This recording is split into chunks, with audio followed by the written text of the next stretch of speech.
On this episode of Star Trek Universe, it is time to strap in for a little brain drain at the Tantalus Penal Colony. Luckily, I'm joined by Effie for the journey. You know, a man can die of loneliness. We're talking Star Trek 111, Dagger of the Mind, right after Doc Adams places in your empty neuralized minds these words from our mystery sponsors.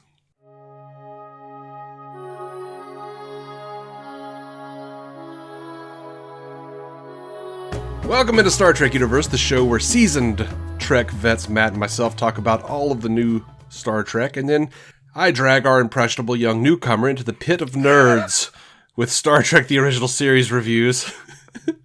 I am David C. Roberson. I am doing The Dragon of... I am Effie Ophelders, and that must mean I am the impressionable one. You are the impressionable young newcomer. How do you like being... being pulled kicking and screaming into this pit of nerds? Oh, I hadn't realized yet how forceful it was, but now in hindsight, I'm figuring out some things about myself because it's been a fairly enjoyable experience so far. Well, we met because you were listening to my DC Comics podcast, so I think I may have been in another pit of nerds already. Yeah. That pit of nerds is only slightly stickier, depending on who you ask. Depending on the day, probably. Yeah. Yeah. All right. So this time we're talking about Dagger of the Mind, as I mentioned. The Memory Alpha synopsis: a routine visit to the Tantalus Penal Colony proves dangerous for Kirk and an enterprised psychiatrist. Mm-hmm. All right. Let's get into the prison industrial complex, guys. Yeah. So, you are the newcomer. I've seen this a million times, or 5. Yeah. Whatever. Like ever many times over the years. What do you think? What are your thoughts? High level. Give them to me. Again, like much more interesting than I thought. There is the standard. Oh, there's some romantic tension like in the middle. Sure, we get there. But up to that point, it's very much like, oh, it's tense again, and we're also delving into the bit of the philosophy behind trying to rehabilitate some members of society in penal colonies. We just have entire fucking planets now dedicated to, let's put them there. Let's see if that's a good place to put our problems. and just it starts off. Like from the get-go, it is like, they're like resorts now. No, a cage is a cage. And I that is interesting to me. That is good stuff. And then getting into the pure horror of just this blank slate of human, like, lack of expression on everyone's face. It is so unsettling, and I love it. It's great. Yeah, I did. I enjoyed it. Yeah. I thought they did a really good job with that.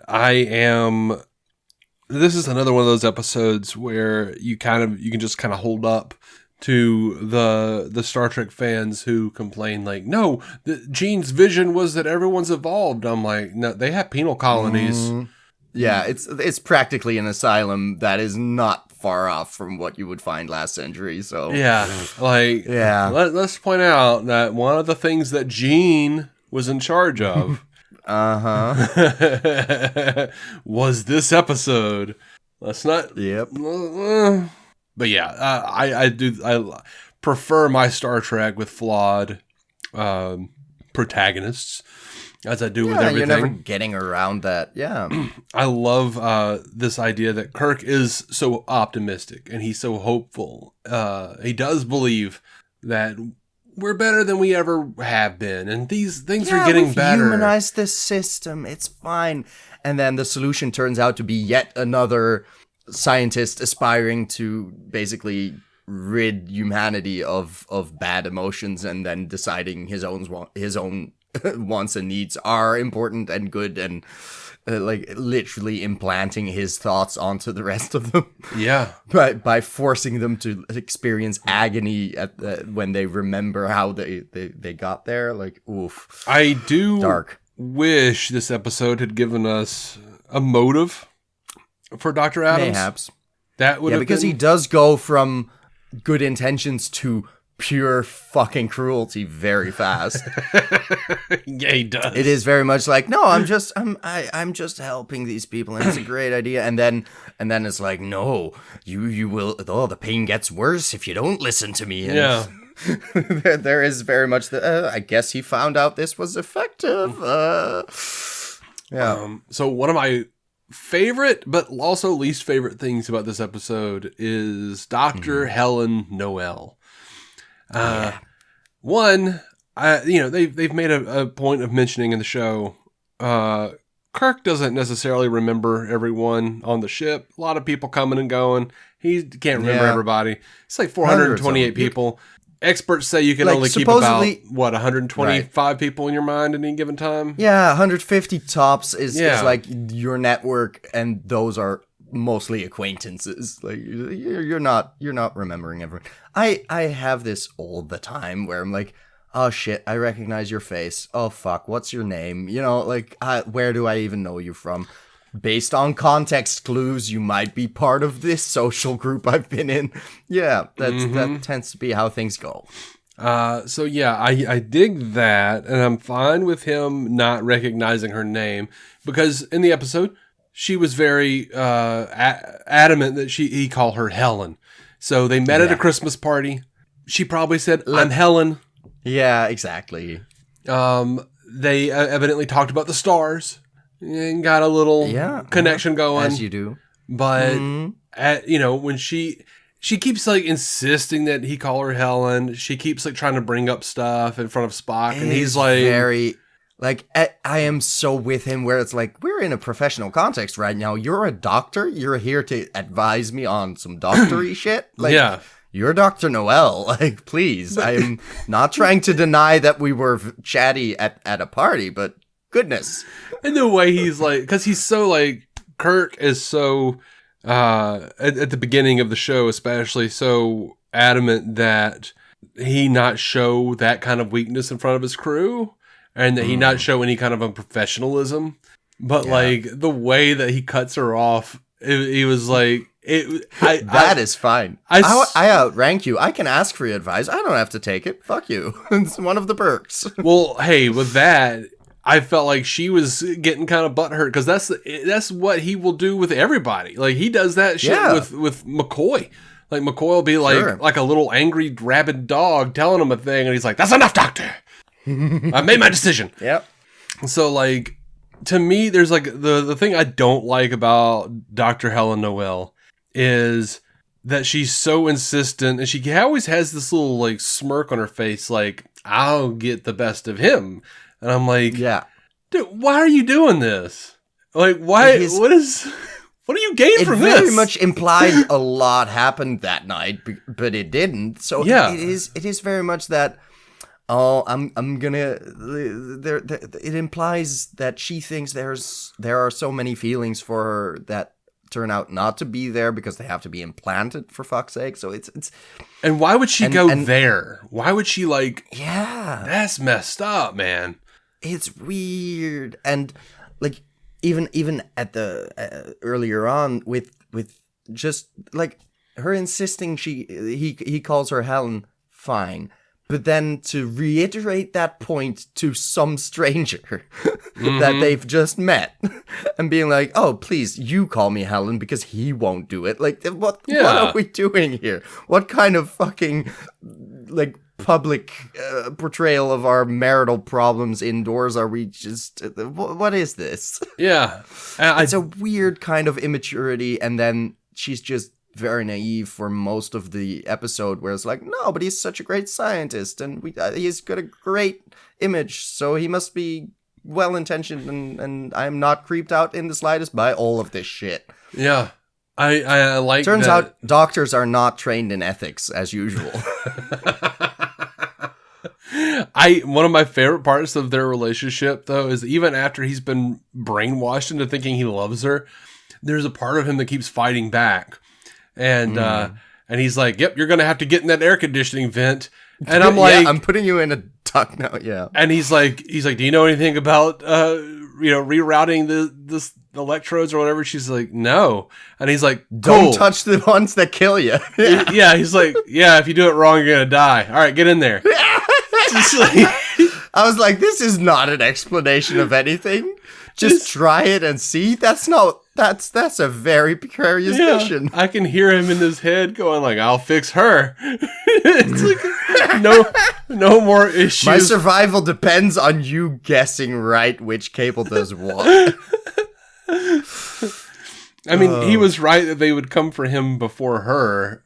Which is also like a millisecond after she's disappeared into the vent. But yeah, of course, because TV timing. But gotta keep it going. I don't know, the way he like cuts her off though in the transporter room, I could literally like hear Dave Chappelle yelling, "Bitch, be cool!" Don't. He's like, "This is Spock's." And what's funny is I have seen a lot of Kirk and Spock shippers point that moment out as like Kirk is like, dude, my boyfriend's here, and I'm like, y'all, come on, y'all. That was not what they were implying. That was a reach. No, it was the fucking 60s. But on to better characters. But wait, I'm sorry. But I also liked their chemistry weirdly. So like, yeah, it worked out. And like once we got to that switch of her clearly not being okay with him being attracted like against his will. Yeah. Like that was cool. Like that was very clearly her insisting like, okay, no, I like you, but not when you're forced into this brain state of adoring me like you've loved me for centuries. Like it's yeah. So that sort of salvaged her character at that point. Yeah. But she was like, there was a part of her character that annoyed me, but then also like they actually did have really good chemistry. And I would have loved to have seen her show up again, in a recurring role or for the rest of the time that they were there.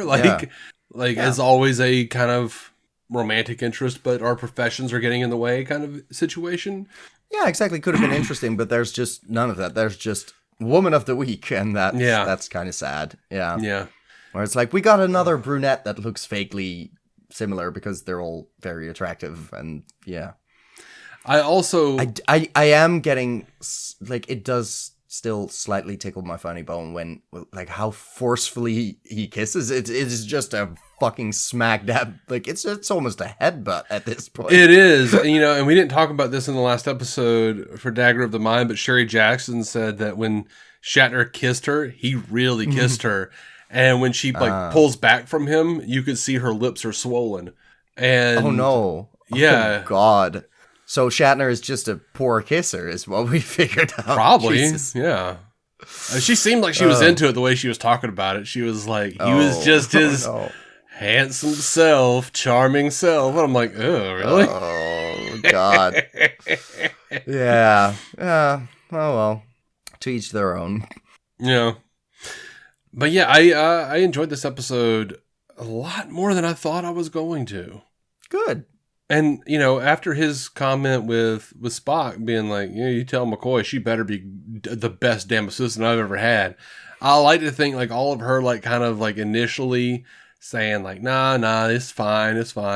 And then turning around and like putting that shit in his head. I like to think he went back to the Enterprise and said she was completely unprofessional as she put some weird shit in my head. And you're thoroughly fucked up. Get her the hell off of this ship.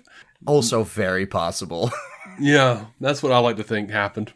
I get that. Yeah. The other part of that, though, is that, like, apparently they don't ever really have need for a psychiatrist.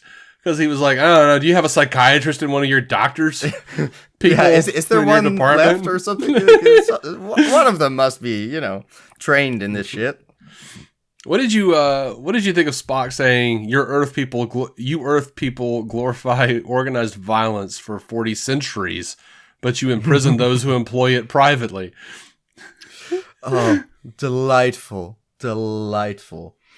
Yeah, we should probably, I mean, well, we don't detain nearly enough domestic abusers, but we also, there's also too few consequences for war crimes. So I feel like we're pretty consistently bad with actually having consequences for violence, but sure, it's a good line. And I love that McCoy was like, oh, I suppose you have a better solution. And he's like, where there is no emotion. We don't do it. Where there is no emotion, there is no motive for violence. Like, okay, well, that's not... It's not the best solution for us, but... Yeah, it's not a realistic solution for anyone. Not quite. No, we just did away with it, where I'm like, okay, that's an interesting thing to just do planet-wide. Well done. Oh. My favorite... quote of this episode is from Van Gelder to Kirk. He says, you smart button-pushing brass hat. Wash your hands of it. Is that your system? Yeah, but like, that man is making points. And yes! That was who I was definitely trying to segue to when I said better characters. Like, his performance is intense. And I loved it. It's great. It is unsettling, and it's like clearly trying to warn everyone, and there is like, it starts off as like, oh no, we've got an escaped murderer, and then it turns out no, he's not, and that's great. It just works very well, and I feel for the man, and the tension of cutting back and forth between finding the neural neutralizer and hearing about the neural neutralizer and being like, oh shit, this ain't good. It's just works really well. I thought it was just tightly written, nicely done. Yeah, there's just also the Helen Noel tension in between, but the whole mind melt thing with Spock, great stuff. Yeah, nice. Yeah, very very creepy, but very very well acted, just on all parts, and the ancient technique. Yeah. I feel like I've heard that term before, but also it wasn't said in this episode yet. Am I correct in that? Yeah, no, exactly. What? Okay. Which part? The ancient technique the Vulcan part? mind meld. Oh. Yeah. Yeah, they haven't done a mind meld. What does he call it? The mind meld. The Vulcan mind meld. He calls it that in the episode. Yeah. Yeah, okay. I wasn't sure anymore. I think so. Oh, I think so.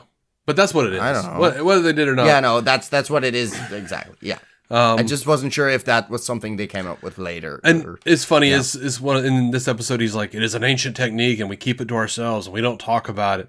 But then, like, after they... we don't know if it works on humans. Well, they do, but it's one of those things where it's funny that, like, he's like, we don't do this very often. And then, like, after he does it, it's just like the doors open and it's like, well, yeah, I don't know what we're doing it every week. Yeah. And then, like, that's mind meld, baby. Several episodes from now, you will see him, like, almost like do a mind melt through a rock and, like, and get like a guard on the outside of a prison cell, and you're like, what the hell is happening now? Oh, great. Yeah, because it sounds like, oh, this is a private thing like we do with our loved ones, and that's it, Yeah. Yeah. And that's intriguing in and of itself, but then to have it like, oh no, he has a new superpower. We're doing, like, he has the pinch, and he has the mind melty thing. Let's do this. It can ride us out of any corner. It's good. Let's use it. And they introduced both in the same episode pretty much, I think, but... no, maybe we've had a neck pinch before, right? Did he do the neck pinch before? I don't remember. Yeah, I'm pretty sure. I couldn't name the episode, but I've seen it before. Yeah. Okay. That's why it wasn't explained this time. Because last time they had like a short line of like, you got to teach me that sometime. Oh yeah. You're right. I don't remember when it was, but it's happened before. Yeah. You're right. I am right. I outsmarted a veteran Star Trek fan who remembers by nothing. Having seen shit recently. I guess that is my one advantage. I've seen shit. You've recently. Also seen it recently. Yeah, you've watched it along with me, but yeah, still. But you know what's funny is like when you've seen something a lot of times, maybe you don't pay as much attention. That might be the issue there. Yeah. I'm actually paying attention to this shit because I have never seen it before. Yeah. Yeah, I really thought the guy that played Van Gelder was good. One of my pullbacks on the episode is that after the mind meld, we never see him again.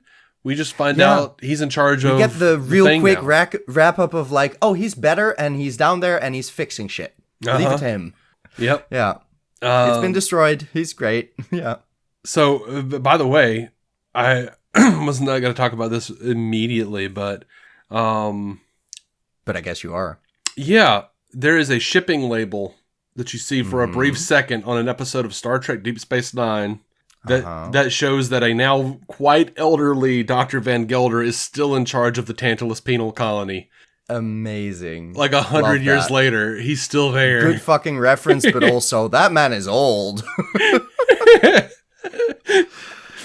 I'm glad they lived that long, I guess. Oh yeah, they do. They totally do. Like because they were producing 23rd century stuff at the same time as 24th century stuff, like back to back. They were like they would have like the movies working on the like the studio over from where they're shooting Next Gen.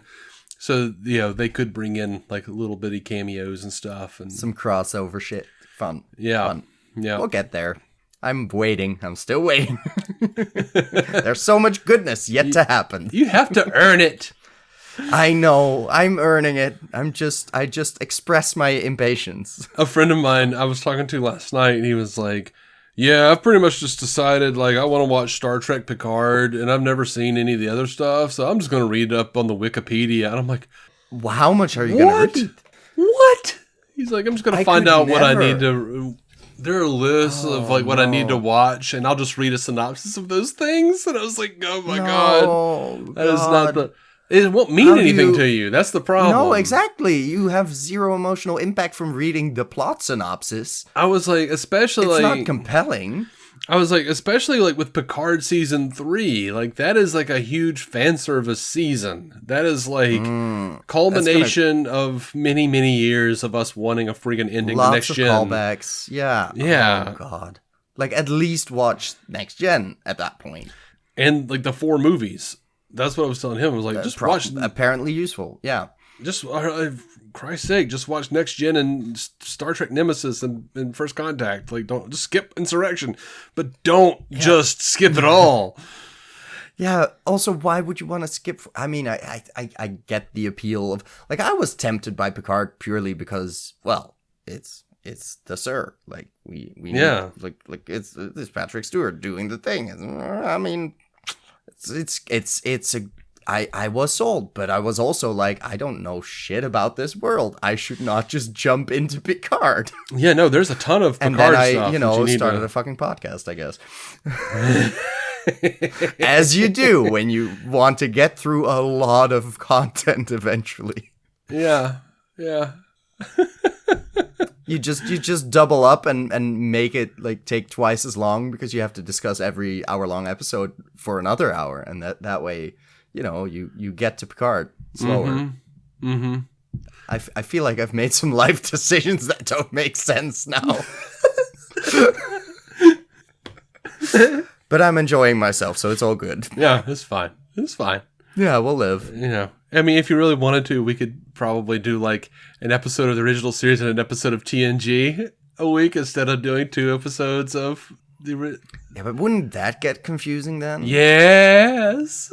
Exactly. Like, I'm not ready. Yeah. I'm not worthy yet. It's also a cheat. It's the total cheat. It is. I can't bring myself to do that. I have to sit through like at least all of the shitty episodes as well. That's how this works. I mean, there's plenty for all of them, but yeah, exactly. Oh, right. But even those are pretty fun. Like the sillier ones are still like, oh, this is kind of camp and kind of 60s, and like I'm enjoying it. And then there's the deeper stuff where I'm like, oh, let's think about the penal system, right?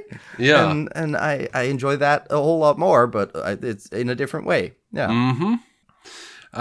So here's an interesting tidbit. The part of Helen Noel was originally written for Grace Lee Whitney's character Janice Rand. Uh-huh. But then we decided she was... Oh, okay. Producers... Like, it could have worked. She just had zero experience relevant to the operation. But yeah. And producers wanted... This is great. Producers wanted to avoid showing Kirk becoming involved with her, and Whitney was already on the verge of leaving the show due to personal problems on the set. Yeah, we've heard that, right? Yeah, we've talked a little bit about that. Mm-hmm. Now, check this out. This is really great. Yes, this is the first appearance of the Vulcan mind meld. According to the making of Star Trek, the mind meld was developed as an alternative to the script's use of hypnosis to stabilize Van Gelder. They did not want to inaccurately depict hypnosis as a medical technique, nor did they want to shoehorn into the script a pretext that Spock was qualified to act as a hypnotist in a medical capacity. Lastly, and this is my favorite thing, lastly, they did not want to risk accidentally hypnotizing viewers at home. That's great. That's great. Because there was that explicit line of, it's not like hypnosis. You're fine, Dr. McCoy. Like, Yeah. Which was just delightful. Like, I wasn't worried about that, but sure. Good to know. This was scary shit back then. And my favorite thing about this is that they go out of their way to point out, like, this is not hypnosis. You will not be harmed. You will not be affected. This is only between me and him. Yeah, I'm just touching this guy. However, what they do is introduce a neuralizer that freaking, apparently if you look at it, it empties your mind, and they keep doing freaking close-ups of it, like spitting. Yeah. You're not wrong. So they think that the beams, viewers are going to be hypnotized by the suggestion that they're using hypnotism, but they're not going by the actual ray of fucking sci-fi beams that hypnotize you. Oh my god. That's good. That's good. Oh, yeah, I'm glad you pointed that out. I do like just the concept of, like, the way he describes it during the mind melt. Fucking creepy. And then it gets to the conclusion where it's like, oh yeah, no one was suggesting anything to him. He just had nothing left inside his mind. That's a fucking scary death. Very fitting. And God, that's like a great idea again. Like, I love those tidbits. It's a fantastic thing, and it's another instance of an episode that ends on, like, a really poignant note with them on the bridge, and McCoy says, it's hard to believe that a man could die of loneliness. And Kirk just says, not when you've sat in that room. Yeah. And it's like, oh my God. That's dark. Honey's traumatized again. And he looks traumatized. Like, he comes onto, he does a really good job of this. When he comes onto the bridge right before that line, he looks blank, like Lethe. Yeah, he's shaken still. Yeah. He looks a little blank, and then, like, he keeps, like, kind of not okay coming out of it, but he's looking, like, despondent. Yeah. Yeah, like, he really puts on that smirk and that face again on occasion where it's, like, appropriate, but then when he like gives the order to Spock to just signal I'm okay, but we know he's not, and that's just good shit. Yeah, I really love that. That was a really great touch. Yeah, and it makes total sense as well, because you can die of loneliness. We know that it happens all the fucking time. Yeah. My like, wife, people who like lose their partners and shit, and like lack of touch, even as an infant, like that will fuck you up forever. My wife went out of town today, and I almost did. Yeah. Like, I'm glad you survived long enough so I could, keep you in digital touch for this conversation. Yeah. Well, we were actually chatting on WhatsApp most of the day, so good. Thank goodness. Yeah. I get glad weird. I introduced you to WhatsApp. Yeah. I mean, I knew about it, but I was like, I don't know anyone on that. And then you were like, I'm on WhatsApp now. And I'm like, son of a bitch. Damn it. Got to download another thing. I deleted a bunch of stuff, and at that point it was like, yeah, that's what everyone here uses. So I don't know about your iMessage country, but I don't know. So according to, well, not even according to Memory Alpha, but they say it, so that's what I'm going to say. The title of this episode is taken from a line of Shakespeare's play Macbeth. This is the first of a great many episodes in the franchise to take its title from a quotation from Shakespeare. In the context of this quotation, Macbeth is preparing to murder Duncan, the King of Scotland, and sees a dagger that he attempts to grasp, only to discover it is a figment of his imagination. The relevant passage from the soliloquy reads, "Is this a dagger which I see before me? The handle toward my hand. Where is this? I want to read it now." Jesus. Come, let me clutch thee. I have thee not, and yet I see thee still. Art thou not fatal vision, sensible to feeling as to sight? Or art thou but a dagger of the mind, a false creation, proceeding from the heat-oppressed brain? And the name I'm Lethe... sure that was beautiful in some portrayals of Macbeth. I feel very bad now because now I know there's a lot of episodes that are going to take titles from Shakespeare, and I'm going to lose all credibility of having studied English lit because I will not recognize any of it. Well, that's okay, because the name Lethe is a reference to the river of forgetfulness in Greek mythology. That I did recognize because I have had classical education in high school, so I did recognize that immediately. I was not quite sure why it was relevant, but she was empty. She was forgotten. There was no person left in there. Like that immediately should have been a red flag to Helen Noel, where it's like she is just such there's just such creepiness even in Lethe's statements that are very succinct, but also just devoid, devoid of anything. There's nothing in there where you're like, no, that person is dead. Where you're like, okay, are you okay? This seems like poor ways of dealing with trauma. Like, no, we're forgetting about the past. We're pushing it away. It doesn't matter anymore. Like, doesn't it? Mm-hmm. I love it. Isn't part of life having to live with your mistakes and shit? But okay, well, whatever. Yeah. There's a line from Star Trek that I always love that Shatner delivers, and I love the way he delivers it, even if it's hammy as shit.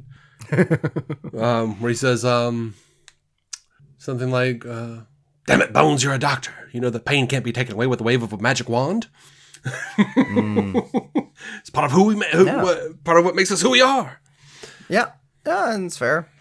The name of the colony, Tantalus, is also a reference to Greek mythology. Tantalus was a former king imprisoned in Tartarus for various evil deeds. Tantalus was forever chin deep in water, and fruit-laden branches hung within easy reach. But when he tried to eat or drink the fruit, and the water receded from him, so that he could not. Yep. I am familiar with the story, but it is a very obvious one where it's like, oh, that guy, right? Mm-hmm. I am curious, like, how does that relate to the concept they used for the penal colony? I guess because it is very much that trying to reach that hunger, that thirst, that not getting what you need. I guess. Mm-hmm. Yeah. Maybe I'd have to think on that for a bit. Oh well, to me, because whenever they try to remember, they have pain. So the memory is always just out of reach. Out like, of you reach, can right? See it. Yeah, that's nice. Yeah, I like that. This episode is mentioned as taking place after a Christmas party in the science labs. This is one of the few times a religious holiday is mentioned in the Star Trek future, and Christmas in particular was not mentioned again until Star Trek Generations, which came out in 1994. In case you were wondering. Yeah, that's good. That's good context to have. Yeah. Okay, so Christmas exists, but only sometimes. They don't bring it up a lot. No. There's annual Christmas parties, but we don't get to see any of them. Yeah, and Charlie X, of course, referenced Thanksgiving, and Cat's Paw. I forgot about that. Cat's Paw, which you have not seen yet, references Halloween. Ooh, it's the season. I know. That's it, man. I have no costume this year. I have no plans as well. Oh. Dude, I haven't had one of those in, God, I don't even know how old I was. 14? 13? I don't know. I don't know. I mean, yeah, you've seen me in cosplay. Like, I've had some Halloween parties over the past years but I don't have a Halloween party this year, I don't think. It sucks. I had plans already on the one night that I could have gone to one, but I didn't have a costume, so I was like, I'm sticking to the original plans. That's fair. Yeah, it's a good decision. Don't regret it. It was a nice night. If you wind up not enjoying it, you could always have someone implant some memories. That's true. Of a different night where I just drag someone into my cabin and make furious love to them, apparently, even though that never happened. Yeah. Yep.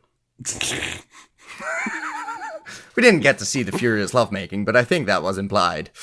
Well, the memory of it anyway. Yeah, exactly. He remembers. I want to see like the scene where he's like, I keep thinking my dick is way bigger, and then I like look and it's not, and I think this may have been part of that implanted memory that Dr. Helen Noel described my dick to me in that room. She said it was just writing erotic fiction from the top of her mind. Oh God, that's horrible. Oh. She referred to my dick as a dagger of the hind. No. Oh, that's. I love that, but God, that's bad. I hate it, but I'm so thankful I know you, so you can make these fucking puns. Jesus. And he's like, "No, it'll be a dagger from behind." This is a huge peak on the recording. Jesus. Uh-huh. I know where I laughed. That's for sure. I almost said, oh goodness. I almost said dagger of the gine, but then I decided not to. That's worse. but the hind worked well. I'm never forgetting that now. In future episodes, we will refer to Kirk's penis as his dagger of the hind. Dagger of the hind. I'll remember that, Mr. Spock, the next time I find myself in a similar situation. Indeed. And that's how the Kirk Spock shippers were brought into existence, I guess. I mean, there were other things, but yes, there were some. Let's just say Shatner's very flirtatious. He seems like he's flirting with everybody. Yeah, like, that's fair. He's like always doing that little smirk. I do like the two blink. together. There is clearly a bond there, so I get it. But back in the day, especially, you're looking for subtext because you're sure as shit not getting gay full text. But then like little ththings like in Star Trek V when Kirk refers to him as a brother, and you kind of go, "Aw, yeah, is that what you?" Yeah, I don't think he would have done that if he. No. Ugh. Sucking his dick. I love you like a brother. Now stick it up my hind, your dagger. Anyway, it's not quite. No. Listen, Kirk was from Iowa, not Alabama. I'm trying not to kink shame, but sorry, the Alabama. Was I doing an accent? I have no. I'm saying like he's not into incest. He was brotherly love. Yeah, no, I he get was from it. Iowa, not Alabama. Took me a second. Right.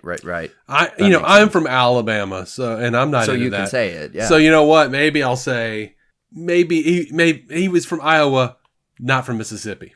Fair enough. Because they're like the one state that's like below us on the education even system and further, everything. So. Right? Yeah. Like they're even down in every sense of the word.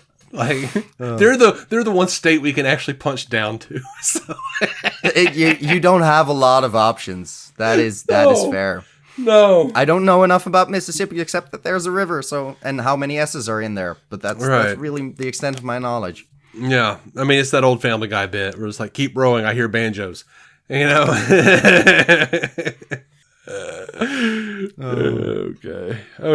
we're done. I think I'm calling it on this episode. Yeah, probably. Are you good with that? Perfectly fine. I'm okay good with that. I greatly enjoyed myself. Once again, a good episode makes for a shorter review, so it kind of does. Unless it's just like so.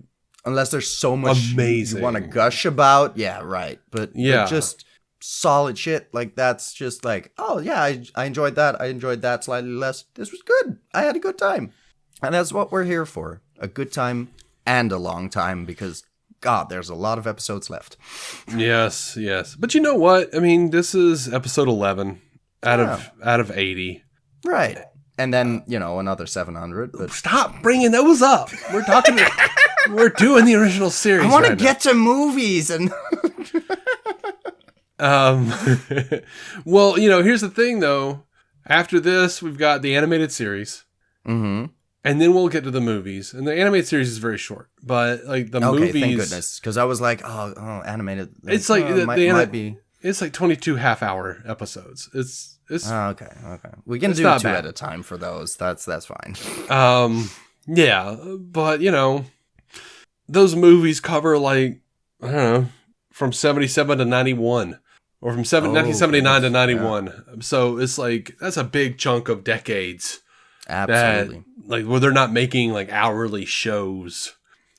I mean, at that rate, we'll end up closer to the millennium than you'd expect, given that we started in the 60s. I mean, it evens out. I mean, because it's really like you'll have movies. It's starting around 86. You'll have a movie, and then next gen's in production. So and coming out. So you're gonna have some shit like 79 to 86, where it's just movies.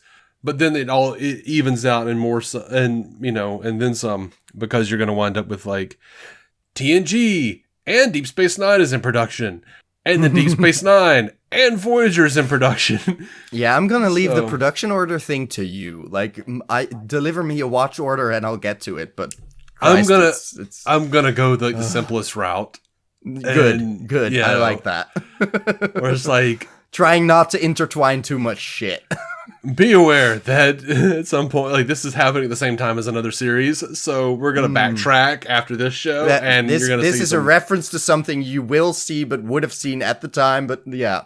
There aren't that many of those. Like, a lot of us just stand alone. Fair. Thank goodness. Yeah, so. I mean, it all kind of works together, but. Right. So, anyways, we were done. Thanks for this production meeting on air. Yeah. I know. I hate when other people do that.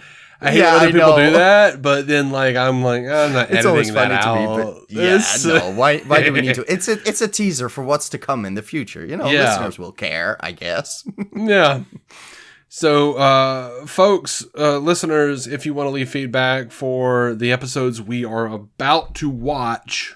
The next episode we do after this one is going to be Miri, and we're also going to do The Conscience of the King. So those are the next 2 on our list. So if you're trying to keep up with us, get those underway. And if you have comments about anything we said on the previous episodes, write in StarTrekUcast@gmail.com, and you may find your feedback on the air, on an episode. Who knows? Of Star Trek UCast. The chances are pretty good, really. Yeah, because nobody's writing in for this version of the show. Exactly. Just as long as you don't cuss us out, we're good. Actually, I'm okay with you do. We're probably we'll still read it. We'll just make fun of you, but we're good. Matt and I really enjoy it when people get mad at us and cuss us out. But yeah, thank you guys for listening. Until next time, Joe on true, live long and prosper. And of course, eat a dagger of the hind. Well played. You're welcome. I did it. Thank you for listening to the Star Trek Universe Podcast, a Stranded Panda production. If you'd like to hear more from David C. Roberson, check out the DC On Screen podcast or maladjusted.tv for his web videos. If you'd like to hear more from Matthew Carroll, check out the Marvel Cinematic Universe podcast or listen to his music. Just search for Matthew Carroll anywhere you get music.